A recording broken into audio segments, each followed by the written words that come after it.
The summer sun beat down mercilessly on the dusty main street of Los Alamos, New Mexico territory, as Lillian Novak clutched her medical report with trembling fingers.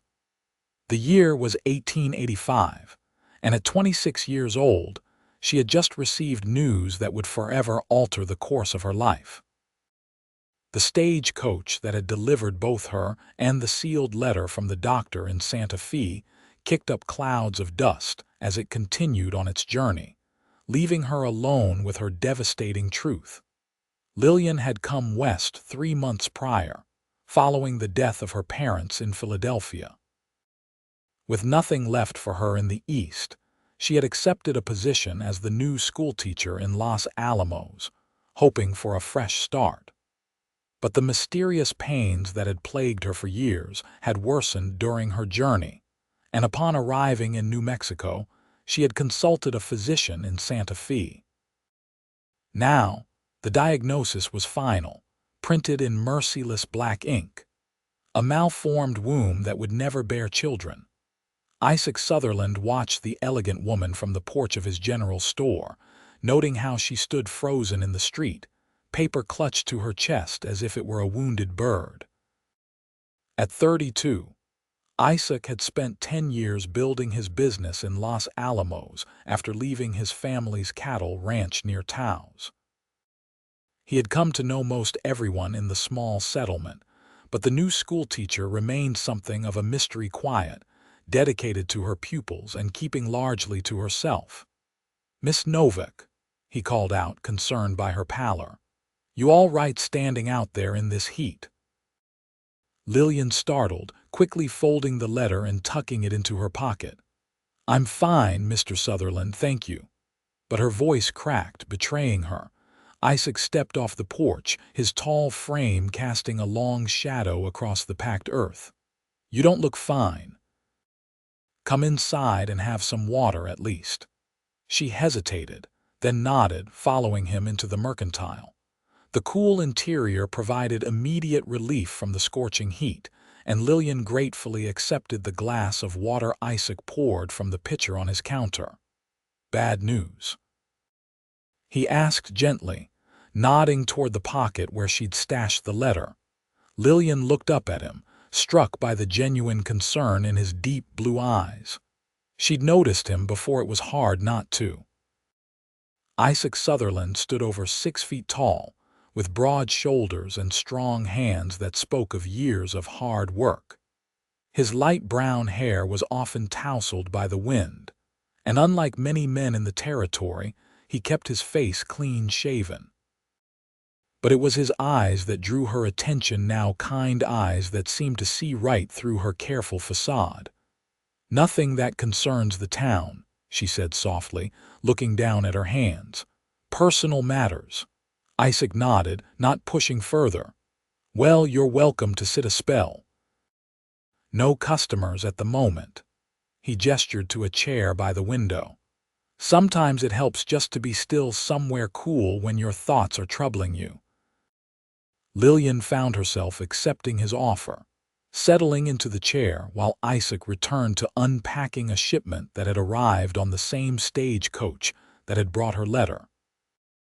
They sat in companionable silence for nearly half an hour, with Isaac occasionally commenting on something ordinary: the weather, a new product he'd ordered, the upcoming town social. When Lillian finally rose to leave, she felt strangely comforted by his undemanding presence. "Thank you, Mr. Sutherland." "Isaac," he corrected with a gentle smile. "And any time, Miss Novak." "Lillian," she replied, surprising herself. Over the following weeks, Lillian found herself stopping by the mercantile more frequently.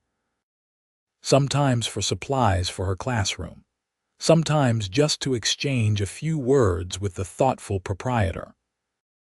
Isaac never pressed her about the letter, but he seemed to sense when her spirits were low and would find small ways to lift them: a new book that had arrived in his shipment, a piece of candy he insisted she take to test for quality, or simply a moment of conversation that didn't revolve around the children she taught. One Saturday afternoon in late August, Isaac closed his store early and found Lillian sitting alone by the small creek that ran behind the schoolhouse. "Mind if I join you?" he asked, holding up a basket. "I brought some food. Thought you might be hungry after organizing the classroom all morning." Lillian smiled, genuinely pleased to see him. "That's very thoughtful. Please sit." They spread a blanket beneath the shade of a cottonwood tree and shared a simple meal of bread, cheese, and dried fruits. As they ate, Isaac told her stories of his years in Los Alamos, of the characters who had passed through, and of his dreams for expanding his store. "I want to add a proper library section," he explained. "Books are too hard to come by out here, especially for the children." "That would be wonderful," Lillian agreed. "My students are bright, but they need more than just the basic primers I have available." "And what about you?" Isaac asked. "What brought you all the way from Philadelphia to our little corner of the territory?" Lillian hesitated, then decided on honesty. "My parents died within months of each other last winter. There was nothing left for me there but memories. When I saw the advertisement for a teacher needed in New Mexico, it seemed like Providence." "I'm sorry about your parents," Isaac said softly. "Losing family leaves a hole nothing can quite fill. You speak from experience," he nodded. "My wife, Sarah, died 6 years ago, childbirth." He looked away across the creek. "The baby, too." Lillian felt her heart constrict. Here was someone who understood loss, who had faced the very thing that had been denied to her. "I didn't know you'd been married," she said softly. "We hadn't been in Los Alamos long when it happened. Afterwards, I threw myself into the store," he shrugged. "It gave me purpose when I needed it most." Their conversation turned to lighter topics as the afternoon wore on, but something had shifted between them, a mutual recognition of pain that created a deeper understanding. As summer turned to autumn, Isaac and Lillian fell into a comfortable routine. Sunday afternoons were spent together, sometimes riding out to explore the surrounding countryside, other times simply sharing a meal and conversation. The townspeople began to take notice, exchanging knowing glances when Isaac would walk Lillian home from church or deliver special orders to the schoolhouse. One crisp October evening, Isaac invited Lillian to dinner at his modest home behind the mercantile. He had spent the day preparing, enlisting the help of Mrs. Rodriguez, who cooked at the town's small hotel, to teach him how to make a proper roast with vegetables. Lillian arrived wearing her best dress, a deep blue garment that brought out the golden flecks in her hazel eyes. Her chestnut hair was arranged more elaborately than usual, with small white flowers tucked into the braids wrapped around her head. "You look beautiful," Isaac said simply, ushering her inside. His home was neat and comfortable, with bookshelves lining one wall and a cheerful fire crackling in the hearth. The table was set with his best dishes and a small vase containing a bunch of late-blooming wildflowers. "I hope you're hungry," he said, suddenly nervous. "I might have prepared enough for 4 people instead of 2. Lillian laughed, the sound warming Isaac more than any fire could. "Then I shall do my best to eat my share and more." The meal was delicious, if slightly overcooked, and the conversation flowed easily between them. As they finished their dessert, an apple pie from the hotel bakery, Isaac reached across the table to take Lillian's hand. "Lillian," he began, his voice uncharacteristically hesitant, "I've grown very fond of you these past months." She lowered her eyes, a blush coloring her cheeks. "And I of you, Isaac. I'd like to court you properly if you're willing." Lillian withdrew her hand, her expression clouding. "Isaac, there's something you should know about me, something important." He waited patiently as she gathered her courage. "That letter, the day you invited me into your store, it was from a doctor in Santa Fe." She took a deep breath. "I have a condition, a malformation. I can't." Her voice broke and she had to start again. "I can't ever have children." Isaac's face remained gentle, though he noted the tears gathering in her eyes. "I know how important family is out here," she continued hurriedly. "Any man looking for a wife expects her to give him children. I can't do that for you or anyone. You've already lost a child. I could never ask you to accept a wife who can't give you another chance at fatherhood." Isaac rose from his chair and came around to kneel beside her, taking both her hands in his. "Lillian, look at me." When she finally raised her tear-filled eyes to his, he spoke with quiet conviction.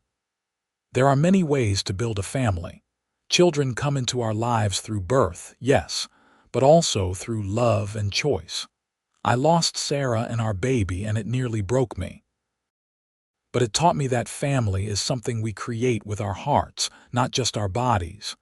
Lillian stared at him, hardly daring to believe what she was hearing. "But don't you want children of your own?" "I want a life with someone I love," he said simply.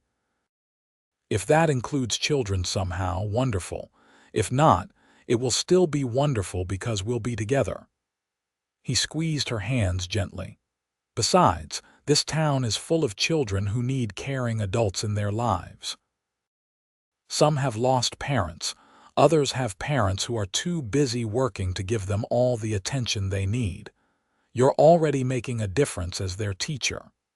"You truly mean that?" Lillian whispered, a tear slipping down her cheek. "With all my heart," Isaac replied, reaching up to brush the tear away. "May I court you, Lillian Novak?" She nodded, unable to speak through the emotion tightening her throat. Instead, she leaned forward and pressed her lips to his, a brief, sweet kiss that held the promise of many more to come. The weeks that followed were some of the happiest of Lillian's life.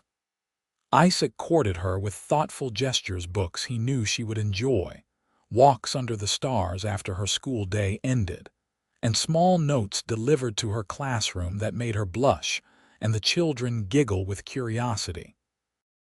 By Christmas, the entire town assumed they would announce their engagement at the holiday celebration.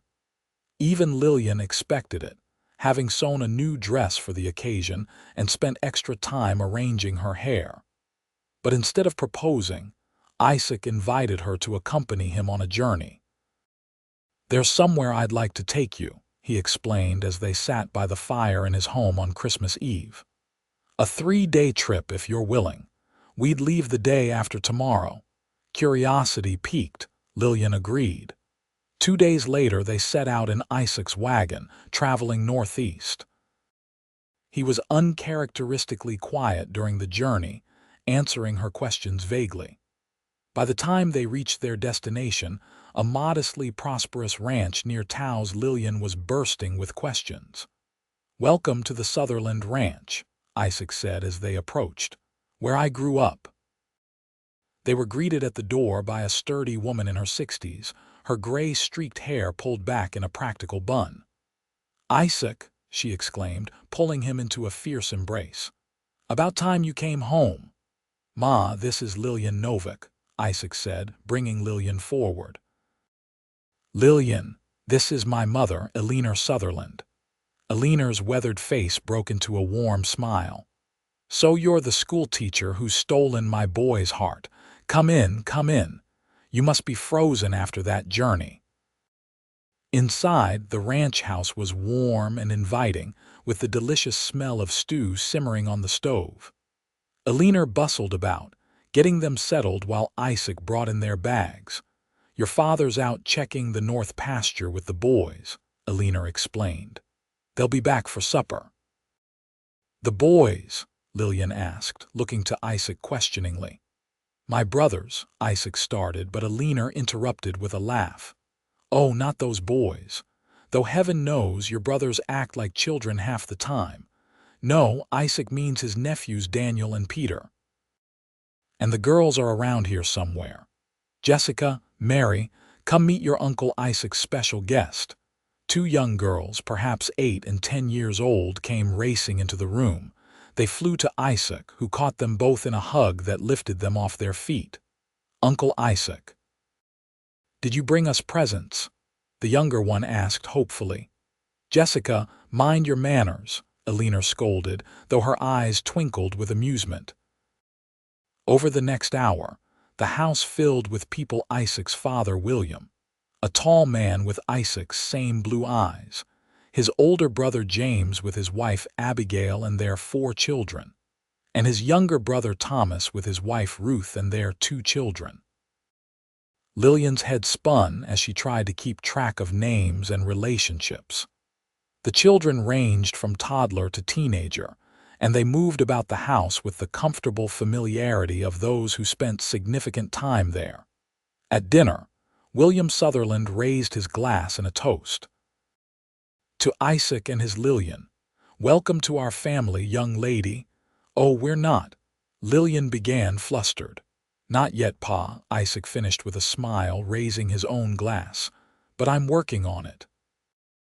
After the meal, as the family gathered in the large sitting room, Lillian noticed 2 more children she hadn't seen before, a boy of about 12 and a girl perhaps 14. They sat slightly apart from the others, watching the family interaction with cautious eyes. Who are they? Lillian whispered to Isaac. That's Matthew and Rose, he replied quietly.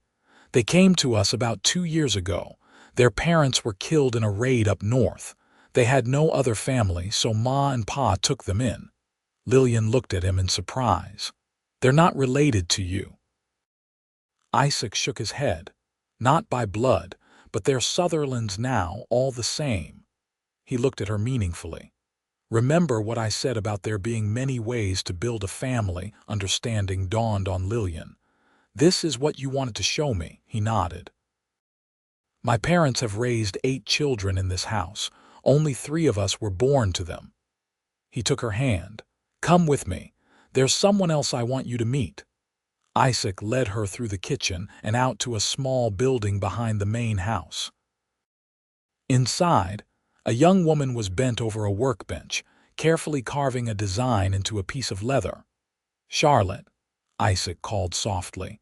The woman looked up, and Lillian was struck by her striking resemblance to Alina Sutherland, despite her clearly Native American features. Isaac. She set down her tools and embraced him warmly. Ma said you were coming. Is this her? Charlotte turned her dark eyes to Lillian. Lillian Novak, meet my sister, Charlotte Sutherland, Isaac said proudly. Charlotte extended her hand. Welcome to the madness, she said with a laugh. Isaac says you're too good for him, which means I like you already. How? Lillian began, then stopped, unsure how to ask the question. How did I become a Sutherland? Charlotte finished for her, not offended. My mother was Jicarilla Apache. She worked for the Sutherlands when I was born. She died when I was 4, and Alina and William raised me alongside their own children. Her expression grew serious. It wasn't always easy. There were people who thought they should have sent me to one of those government schools, or to live with my mother's people. But the Sutherlands fought for me. She smiled at Isaac. They've always understood that family is who you choose to love. Lillian felt tears pricking her eyes as the pieces fell into place. This is why you weren't concerned about my condition. I brought you here so you could see for yourself, Isaac said softly. So you could believe me when I tell you that I don't need you to bear children to build a family with me. They stayed at the ranch for a week, far longer than planned. Lillian was embraced by the Sutherland family with a warmth that reminded her of what she had lost with her parents' passing. She spent hours with Alina, learning the story of each child who had become part of their extended family. Some had stayed briefly, until relatives could be found. Others, like Charlotte and the recently arrived Matthew and Rose, had become permanent members of the household. William and I always felt that our home was meant to be filled with children, Alina explained as they shelled peas together. After Thomas was born, the doctor said there would be no more babies for me. But God has a way of filling empty spaces if you leave room for him to work.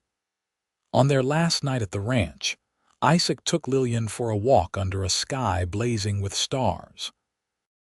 They stopped at a small rise overlooking the ranch house, lights glowing warmly in its windows. "Lillian," Isaac said, taking both her hands in his, "I love you. These past months have shown me that you're the woman I want to spend my life with." He knelt before her, reaching into his pocket to produce a small box. "Will you marry me?" Lillian looked down at the man before her, tears blurring her vision. The open box revealed a delicate gold ring with a small pearl surrounded by tiny diamonds. "It's beautiful," she whispered. "It was my grandmother's," Isaac said. "Lillian Novak, will you become Lillian Sutherland? Will you build a life with me, whatever that life may hold?" "Yes," she said, her heart so full she could barely speak. "Yes, I will marry you, Isaac Sutherland." He slipped the ring onto her finger, then stood and pulled her into his arms, kissing her with a tenderness that made her knees weak. When they finally broke apart, they were both laughing with joy. "When?" she asked, her mind already racing ahead to plans. "Spring," Isaac suggested. "That gives us time to prepare, and the weather will be good for traveling. I'd like my family to come to Los Alamos for the wedding, if that's all right with you." Lillian nodded, imagining the small town church filled with Sutherlands. "Spring is perfect." They were married on a clear April day in 1886, the Los Alamos church overflowing with well-wishers. The entire Sutherland clan had made the journey, along with a few of Lillian's colleagues from her teaching days in Philadelphia. Isaac had expanded his store to include a small lending library, just as he'd promised, and the townspeople had decorated it with wildflowers for the wedding celebration. Life settled into a pleasant routine after their honeymoon, a week spent at a small cabin in the mountains that belonged to a friend of Isaac's father. Lillian continued teaching, while Isaac's business thrived. They transformed the rooms behind the store into a comfortable home, adding personal touches that reflected both their tastes: bookshelves for Lillian's growing collection and a workshop space for Isaac's woodworking hobby. In June, barely 2 months after their wedding, a tragedy struck Los Alamos that would change their lives forever. A fire broke out at one of the outlying farms, claiming the lives of John and Mary Peterson. Their 3 children, David, age 8, Emma, age 6, and baby Joseph, just 10 months old, were left orphaned, with no relatives in the territory. The town council met to discuss what should be done. The children would need to be sent to an orphanage in Santa Fe, unless someone locally was willing to take them in. Without hesitation, Isaac and Lillian volunteered. "We have the space," Isaac argued when some expressed doubt about the newlyweds taking on such a responsibility so soon. "And Lillian is already their teacher. They know and trust her." "And the baby?" Mayor Thompson asked skeptically. "Teaching school is one thing, Mrs. Sutherland, but caring for an infant." "I may not have borne children," Lillian said firmly, "but I helped raise my younger siblings. I know how to care for a baby." In the end, the council agreed, though some still harbored doubts. The Peterson children moved into the Sutherland home the next day, bringing with them the few possessions that had survived the fire. The transition was not easy. David was angry and withdrawn. Emma cried for her mother every night, and baby Joseph was colicky, keeping everyone awake with his wails. But slowly, with patience and love, they began to form a family. Lillian arranged for a substitute teacher for the remainder of the school term, devoting herself to helping the children adjust. Isaac extended the living quarters, adding 2 more bedrooms to give everyone adequate space. By summer's end, David had begun to help in the store after school, showing an aptitude for organization that impressed Isaac. Emma had attached herself firmly to Lillian, following her like a second shadow, as Isaac fondly observed. and baby Joseph had begun to smile and reach for both of them, recognizing them as his caretakers. One evening in September, as they sat on their porch watching the sunset, David approached them hesitantly. "Mr. Sutherland, Miss Lillian," he said, using the name he had called Lillian as his teacher, still not comfortable with Ma or even Mrs. Sutherland. "Yes, David," Isaac responded, noting the boy's serious expression. "Tommy Wilson said you're not really our parents. He said you only took us in because you felt sorry for us." Lillian and Isaac exchanged a glance. "Come sit with us," Lillian said, patting the space between them on the porch swing. David climbed up, his lanky frame still small enough to fit comfortably between them. "Is it true?" he asked, his voice small. "We took you in because you needed a family, and we had love to give," Isaac explained carefully. "Not out of pity, but because we wanted to." "But you're not our real parents," David persisted. "Your mother and father will always be your parents, David," Lillian said gently. "Nothing can change that, and we would never try to replace them in your heart." She placed a hand on his shoulder. "But family isn't just about who gives birth to you. It's about who loves you, who cares for you, who helps you grow. Like you and Emma and Joseph are now part of our family," Isaac added. "If you want to be." David was silent for a long moment, considering this. "Would we have your name, like Sutherland instead of Peterson?" "If that's what you want," Isaac said. "We could make it official, legally adopt all three of you, or you could keep your parents' name to remember them by. It would be your choice." "Could I think about it?" David asked. "Of course," Lillian assured him. "There's no rush. We're here whatever you decide." That night, after the children were asleep, Lillian and Isaac discussed the conversation. "We should make it official," Isaac said. "Adoption papers, to ensure no one could ever take them away if something happened to one of us." Lillian agreed, though her heart ached at the thought of the children's confusion. "David is so worried about betraying his parents' memory. We'll help him understand that loving us doesn't mean loving them less," Isaac said, pulling her close. "Just as I'll always carry Sarah in a corner of my heart, but that doesn't diminish what I feel for you." The legal adoption process took several months, requiring a journey to Santa Fe to file the necessary papers. In the end, they compromised on the children's names. They would become Sutherlands legally, but would keep Peterson as a middle name to honor their birth parents. By Christmas of 1886, the Sutherland family had found their rhythm.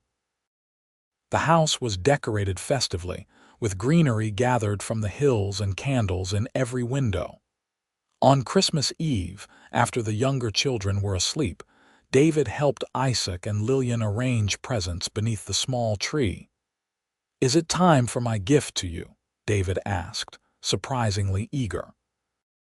Lillian smiled, puzzled. "I thought we were saving gifts for morning with Emma and Joseph."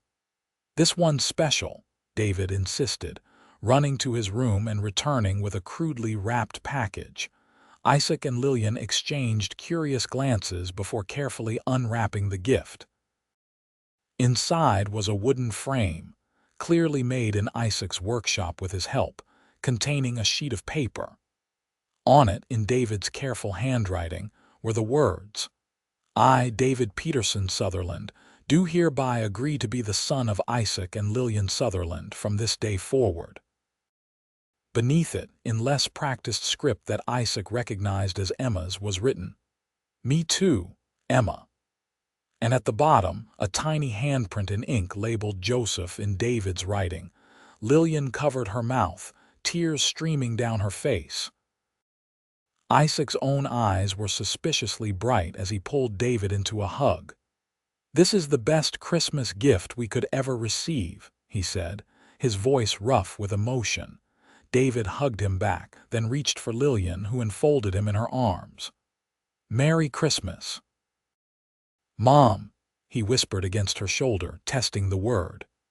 "Merry Christmas, my son," she replied, her heart so full she thought it might burst. In the years that followed, the Sutherland family continued to grow, though not in conventional ways. In 1888, a young Navajo girl named Ayesha came to stay with them temporarily, while her father, a trader, recovered from injuries sustained in an accident. When he died despite the doctor's best efforts, 12-year-old Ayesha became the newest Sutherland. In 1890, Isaac's business had expanded enough to require a separate building for the store, allowing them to convert the entire original structure into a proper home for their growing family. That same year, Lillian encountered twin boys, aged 10, at the school where she had resumed teaching part-time. Michael and Samuel Harris had been sent to live with a reluctant uncle after their mother's death, and the man's neglect was evident in their thin frames and shabby clothing. After several attempts to improve conditions for the boys, Lillian and Isaac approached the uncle with an offer to adopt them. Relieved to be free of the burden, he agreed readily. By 1895, the Sutherland home was known throughout the territory as a haven for children in need. In addition to the 6 they had formally adopted, Isaac and Lillian frequently hosted children temporarily, some staying for a few weeks while parents recovered from illness or injury, others for months or even years while more permanent arrangements were made. Their home had been expanded twice more to accommodate everyone comfortably. That spring, as they celebrated their 9th wedding anniversary, Isaac presented Lillian with a special gift, the deed to a plot of land on the edge of town and architectural plans for a larger home.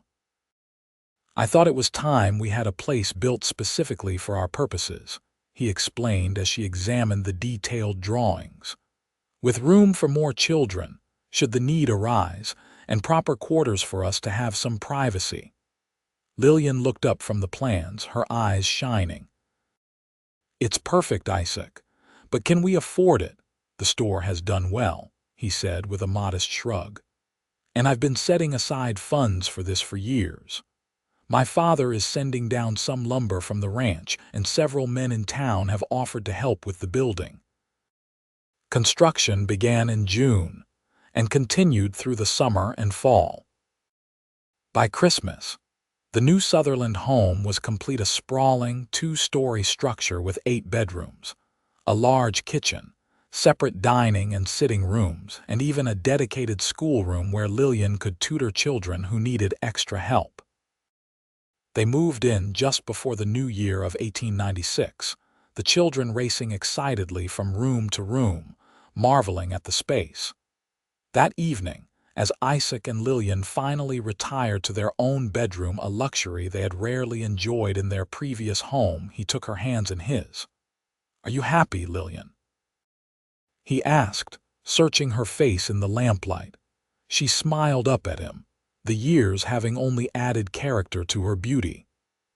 At 37, there were fine lines around her eyes from smiling, and a few strands of silver in her chestnut hair.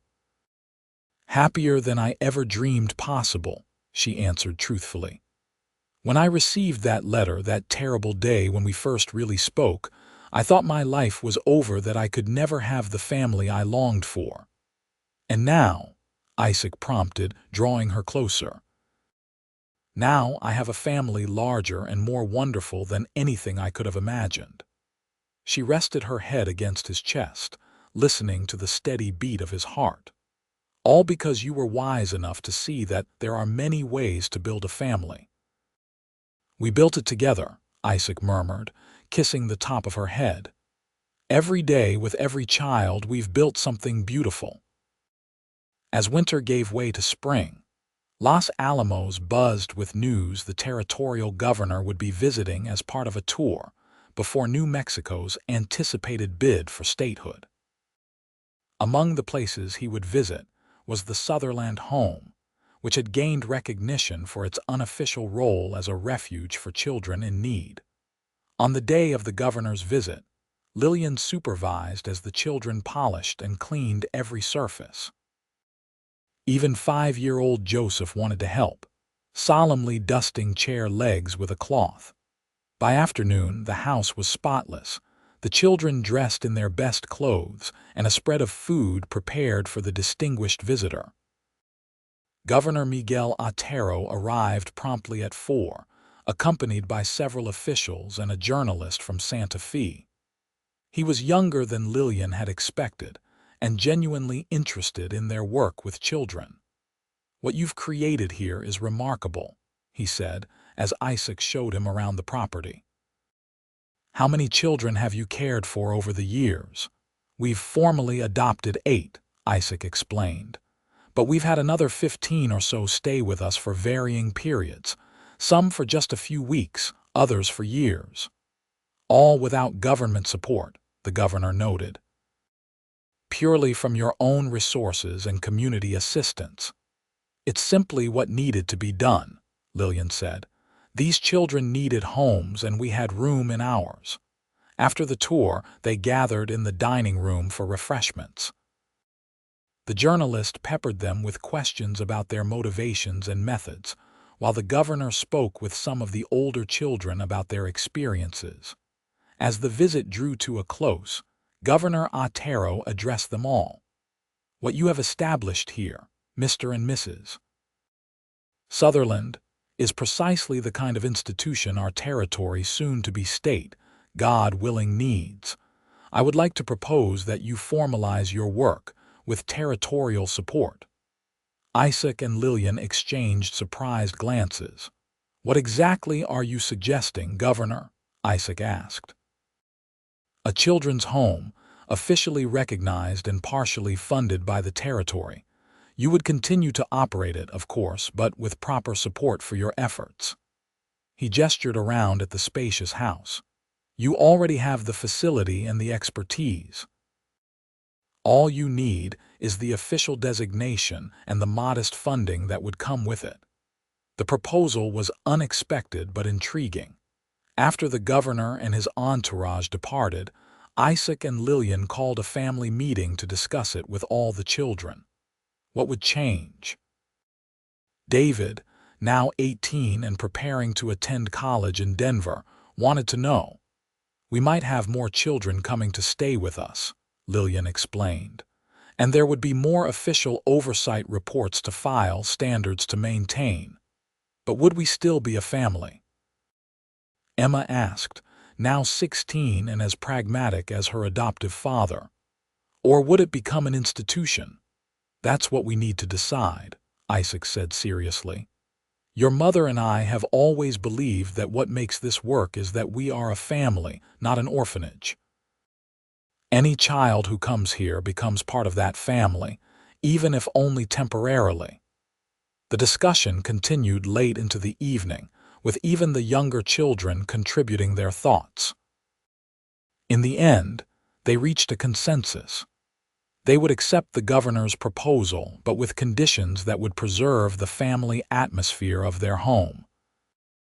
Over the next several months, Isaac and Lillian worked with territorial officials to establish what would officially be called the Sutherland Home for Children, though locals simply continued to refer to it as the Sutherland Place.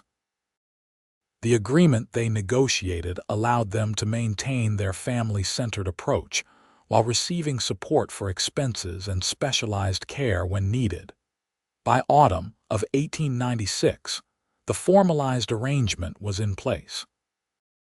Their first official wards under the new system were 3 siblings: Clara, age 9, William, age 7, and Lucy, age 4, whose parents had died of typhoid. The integration of these children into the household proceeded much as it always had, with the existing Sutherland children helping the newcomers adjust. Life continued to evolve for the growing Sutherland family. David left for college but returned frequently, especially for holidays. Emma began teaching alongside Lillian at the school. Joseph, now 11, showed a talent for the store business, just as David had before him. The twins, Michael and Samuel, at 16, had become accomplished horsemen and worked part-time at the local livery. In 1898, as the Spanish-American War raged, two of their older boys, James and Thomas, both 17 and both taken in when they were 12, announced their intention to enlist. The family gathered for a tense dinner discussion. "You're too young," Lillian argued, fear evident in her voice. "Wait another year at least." "Other boys my age are going," James insisted. "I can lie about my birthday. No one checks that closely." "That doesn't make it right," Isaac said firmly. "Your mother and I have taught you better than to start your military service with a lie." The debate continued for days, with both boys adamant and Lillian increasingly distraught. Finally, Isaac took them on a 2-day hunting trip. When they returned, a compromise had been reached. The boys would wait until their 18th birthday, then enlist with their parents' blessing. In the meantime, they would train and prepare, and Isaac would ensure they had positions that minimized their chance of seeing combat. As the turn of the century approached, New Mexico's push for statehood intensified. The Sutherland home had become a point of pride for Los Alamos, mentioned in promotional materials about the territory's progress and self-sufficiency. In December 1899, they received a special visitor, Lillian Sutherland, now in her 70s but still spry, made the journey from Taos to spend Christmas with them. "I had to see this empire you've built for myself," she declared as Isaac helped her down from the stagecoach. "Your father sends his love. The winter journey was too much for his old bones." Lillian's visit was a joyous occasion, with the children immediately adopting her as Grandmother Sutherland. She spent hours telling stories of Isaac's childhood, much to his chagrin and the children's delight. On Christmas Eve, after the younger children had gone to bed, Lillian sat with Isaac and Lillian by the fire. "I am so proud of you both," she said, her voice thick with emotion. "What you've built here. It's everything William and I tried to teach you about family." "We learned from the best," Isaac said, taking his mother's weathered hand. "Everything we do here started with you and Pa." Lillian turned to Lillian. "And you, my dear. When Isaac first brought you to the ranch, I knew you were special. The way you embraced our family's philosophy, despite your own heartache." She paused, blinking back tears. "You've given these children something precious, a sense of belonging, of being valued for exactly who they are." Lillian, deeply moved, could only nod, her own eyes brimming. "I've brought something for you," Lillian continued, reaching into the pocket of her dress. She withdrew a small, worn book. "This is the journal I kept when we first took in Charlotte. All my fears, my mistakes, my small victories." She pressed it into Lillian's hands. "I thought it might help with your new official role." Lillian accepted the journal reverently. "Thank you. I'll treasure it." Lillian stayed through the New Year celebrations, departing reluctantly in early January with promises to return in the spring with William. But it was not to be. 3 weeks after her return to the ranch, Isaac received word that his mother had passed away peacefully in her sleep. The loss hit the entire family hard, especially Isaac. He had always drawn strength from his mother's unwavering belief in the importance of creating family bonds beyond blood. In the weeks following her death, he threw himself into work, expanding both the store and the children's home operations. Lillian, concerned about his grief, suggested a journey. "Let's take some of the children to visit your father," she proposed. "He shouldn't be alone right now, and I think you need to be with him too." Isaac agreed, and in April of 1900 they set out for the Sutherland Ranch with 5 of their younger children. The journey was therapeutic for all of them. William Sutherland, though clearly diminished by the loss of his wife, brightened in the presence of his grandchildren. Isaac and his father spent long hours together, sharing memories and making plans for the future. Before they left, William made a surprising announcement. "I'm selling the ranch," he he told Isaac. "Thomas and his family will take over the main house, but I'd like to come live with you in Los Alamos." "Of course, Pa," Isaac said immediately. "We'd be honored to have you." Arrangements were made, and by summer, William Sutherland had moved into a comfortable suite of rooms in the Sutherland home. His presence added a new dimension to the household, a patriarch whose quiet wisdom and endless patience made him a favorite with the children. As 1901 dawned, the Sutherland Home for Children was housing 15 children in addition to the 8 they had formally adopted. The operation had grown to include a small staff, a cook, 2 housekeepers, and a nurse who visited regularly. Lillian had fully embraced her role as administrator, applying her teaching skills to creating educational programs for children of all ages and abilities. In July of that year, 16 years after Lillian had received the devastating news about her inability to bear children, she and Isaac celebrated their 15th wedding anniversary. The entire town turned out for a grand party at the town hall, with speeches and gifts honoring their contribution to the community. Mayor Thompson, now in his 3rd term, raised his glass in a toast. "To Isaac and Lillian Sutherland, who have shown us that the true measure of a family is not how it begins, but how it grows in love." He nodded toward the tables where the Sutherland children sat.